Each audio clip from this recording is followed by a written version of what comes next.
મારા પપ્પાએ બે નાના નાના બાળકોને આવું ઘર બનાવી આપ્યું છે તો પપ્પા હું એ મોટો થઈને સેવાના કામ કરીશ. એમ ને હવે બહુ સરસ. છોકરાને હંમેશ માટે ભેળા રાખો, કલાક બે કલાક પાસે બેહો, સારા સંસ્કાર આલો. તમે શું કરો છો એ તમે બતાવો.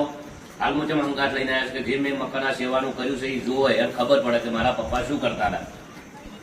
આજે બે બાળકોનું જોતા જોતા મકાન તૈયાર થઈ ગયું અને હંમેશ માટે તમને પણ થોડા ઘણો કોઈ સેવા કરવાનો મોકો મળે તો તમે પણ દિલથી કોઈ ગરીબની સેવા કરજો.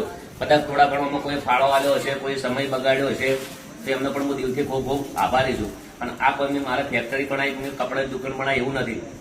પોતાના માટે આવું જીવે, બીજાના માટે જીવન એ જીવન કહેવાય. તમે પણ ઘેર બેઠા બેઠા વિડીયો 10 જણા શેર કરી શકો છો, 20 જણા શેર કરી શકો છો અને દિલથી સપોર્ટ કરી શકો છો. જેમ કે વિડીયો શેર કરવા જોગો છે.